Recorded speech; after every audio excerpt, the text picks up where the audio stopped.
Hello welcome to அடிங்கப்பா haha சமையல். வாங்க வீடியோக்குள்ளே போகலாம்.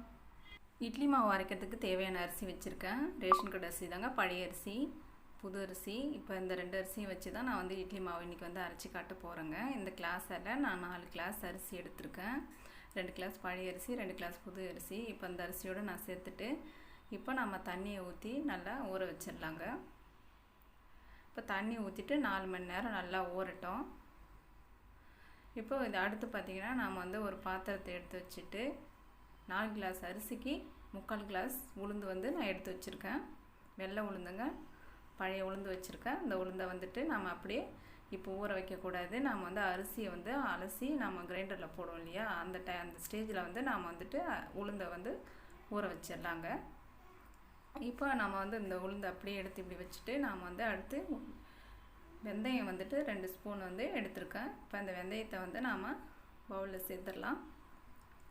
சோயா பீன்ஸ் வந்து 20 வச்சுருக்கேன். இந்த சோயா பீன்ஸையும் நம்ம வந்து பவுலில் சேர்த்துடலாங்க.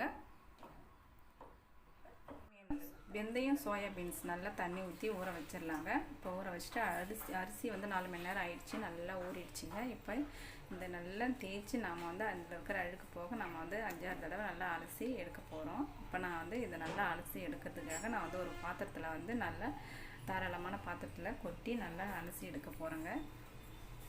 நல்லா ஒரு 5-6 தடவை நம்ம அலசினோம்னா நமக்கு வந்து மாவு வந்து நல்லா வெள்ளையே கிடைக்குங்க. அதனால் நான் இந்த மாதிரி நல்லா கை விட்டு நல்லா அதில் இருக்கிற பால் எடுக்க போகிற வரைக்கும் நல்லா கழுவுறேன். இப்போ வந்து உளுந்தை வந்து ஒரு தடவை நல்லா கழுவிட்டு நாம் வந்து இப்போ ஊற வச்சிடலாங்க. இதுதான் கரெக்டான ஸ்டேஜ். இப்போ நம்ம வந்து உளுந்தை ஊற வச்சு ஒரு பக்கமாக வச்சிடலாம். அடுத்து பார்த்திங்கன்னா அரிசியை வந்து நாம் அரைக்க போகிறோம். அதுக்கு தேவையான தண்ணி நான் ஃபஸ்ட்டு நல்லா விட்டுக்கிறேன். தண்ணி ஊற்றிட்டு அடுத்து வந்து அரிசி கிரைண்டர் ஆன் பண்ணிவிட்டு அரிசி வந்து போட போகிறேன். கொஞ்சம் கொஞ்சமாக போட்டு நாம் இப்போ அரைக்க போகிறோம்.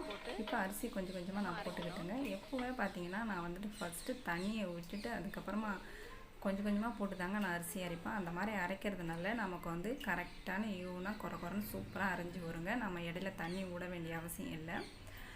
நீங்கள் இந்த மாதிரி ஃபாலோ பண்ணாலும் பண்ணுங்கள். இல்லைனா நீங்கள் எப்போவுமே நீங்கள் வந்து போட்டுட்டு தண்ணி ஊற்றுற மாதிரி இருந்தாலும் பண்ணுங்கள். என்னோடய கிரைண்டரில் வந்து ஃபஸ்ட்டு நான் தண்ணியை ஊற்றிட்டு அதுக்கப்புறம் அரிசி போட்டு அரைச்சினா எனக்கு வந்து அந்த கிரைண்டரில் சூப்பராக அரிசி வந்து அரைச்சி நல்லா ஈவனாக குறைன்னு அந்த இட்லிக்கு இப்போ பதத்துக்கு அளவுக்கு வருங்க. இப்போ மாவு வந்து நல்லா அரைஞ்சிருச்சு, ஓரளவுக்கு அரைஞ்சிருச்சிங்க.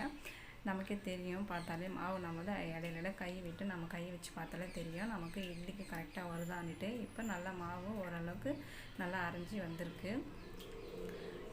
பார்த்திங்கன்னா நான் தண்ணியே விடலை, நான் ஃபஸ்ட்டு விட்ட தண்ணியில் தான் ஓடிட்டுருக்கு. இப்போ இடையில நான் தண்ணி எதுவும் சேர்க்கலை. இந்த மாதிரி இது பண்ணுறதுனால நமக்கு வந்து கரெக்டான பதத்தில் வந்து கரெக்டாக மாவு வந்து அந்த இட்லி ஸ்டேஜில் கிடைக்கும். இப்போ வந்து மாவு நல்லா மஞ்சிருச்சுங்க. இட்லிக்கு பதத்துக்கு எனக்கு மாவு மஞ்சிருச்சு. இப்போ நான் மாவு வந்து ஒரு பாத்திரத்துக்கு மாற்றிடுறேன். அடுத்து பார்த்திங்கன்னா இந்த மாதிரி நம்ம அரைக்கிறதுனால நமக்கு வந்து கரெக்டாக ஒரே இதில் ஓடிடும்.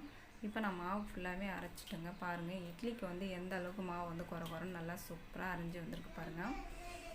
இந்த மாதிரி நீங்களும் வந்து ட்ரை பண்ணுங்கள். இப்போ நான் வந்து உளுந்து போட போகிறேன். நான் இப்போ வந்து உளுந்து போடுறதுக்கு வந்து நான் தண்ணியெலாம் ஊற்றலை, வெறும் உளுந்தை மட்டும் போட்டு நல்லா ஓட விட்டுட்டு அதுக்கப்புறம் கொஞ்சம் கொஞ்சமாக தண்ணி வந்து நம்ம வேணுன்றப்ப சேர்த்துக்கலாங்க. அரிசிக்கு போட்ட மாதிரி நம்ம உளுந்துக்கு போட்டோம்னா நமக்கு வந்து சீக்கிரமாக மையாதுங்க. ஃபஸ்ட்டு நல்லா ஓட விட்டுட்டு தண்ணி ஊற்றாமல் உளுந்து அதுக்கப்புறம் தண்ணி விட்டு ஓட விட்டிங்கன்னா அந்த உளுந்து வந்து நமக்கு நிறையவே கிடைக்கும். மாவும் நல்லா திரண்டு வரும். அதே பார்த்திங்கன்னா நல்லா மாவு வந்துட்டு பார்த்திங்கன்னா சீக்கிரமாக மஞ்சிடுங்க. இப்போ நம்ம இடையில கையை விட்டு இங்கே பார்த்திங்கன்னா தெரியும் நமக்கு இன்னும் மையில் நமக்கு மாவு வந்து மஞ்சிருச்சு அப்படின்னு சொல்லிட்டு பார்த்திங்கன்னா ஒரு பாத்திரத்தில் நம்ம தண்ணி இருக்கும் இல்லையா, அந்த தண்ணியில் போட்டோம்னா நல்லா மேலே ஒப்பி வந்துச்சு மிதங்கிச்சுன்னா நமக்கு மஞ்சிருச்சுன்னு அர்த்தம். உள்ளே போயிடுச்சுன்னா இன்னும் நமக்கு மையில் தண்ணி எக்ஸ்ட்ரா விட்டுட்டோன்னு அர்த்தம். இப்போ கரெக்டாக இருக்குது எனக்கு. நான் இடையில கிண்டி விட்டு இப்போது நான் மாவு வந்து பிரட்டி விட்டுட்ருக்கேன். இப்போ ஓடிட்டுருக்கு. அடுத்து நம்ம வந்து மஞ்சிருச்சிங்க மாவு வந்து நான் எடுத்து இப்போ நான் வந்து பக்கெட்டில் வந்து சேர்த்துட்றேன். மாவு கொஞ்சம் கொஞ்சமாக நல்லா மஞ்சி நல்லா சூப்பராக நல்லா வந்துருச்சு. இப்போ நான் மாவை வந்து பக்கெட்டில் வந்து சேர்த்துட்டேன். எப்போவுமே மாவு வந்து அரைக்கும் போது பார்த்திங்கன்னா நான் வந்து லாஸ்ட்டாக தான் நான் வந்து சோயா பீன்ஸ் வெந்தயத்தை வந்து சேர்ப்பேன். இந்த ஊற வச்ச தண்ணியோடவே நான் வந்து சேர்த்து அரைச்சிடுவேன். இடையில தண்ணி நான் சேர்க்க மாட்டேன். ஏன்னா நம்ம அதிலே வந்து கரெக்டாக இருக்கும், தண்ணியெல்லாம் அதிலே போட்டு அதிலே நல்லா அரைச்சி எடுத்துருவேன். எப்போவுமே உளுந்து மாவு அரிசி மாவு அரைச்சதுக்கப்புறம் தான் சோயா பீன்ஸ் லாஸ்ட்டாக போட்டு அரைப்பேன். அந்த மாதிரி அரைக்கிறதுனால நமக்கு சீக்கிரமாக ஊறிடுங்க. அந்த வெந்தயமும் சோயா பீன்ஸும் மாவும் கொஞ்சம் நல்லா கூட வரும். அதனால் நான் எப்பவுமே லாஸ்ட்டாக தான் போட்டு அரைப்பேன். இப்போ பார்த்திங்கன்னா நல்லா வந்து மாவு வந்து நல்லா மஞ்சள் வந்துருச்சு. இப்போ மாவு வந்து நான் எடுத்து பக்கெட்டில் வந்து போட்டுட்டாங்க.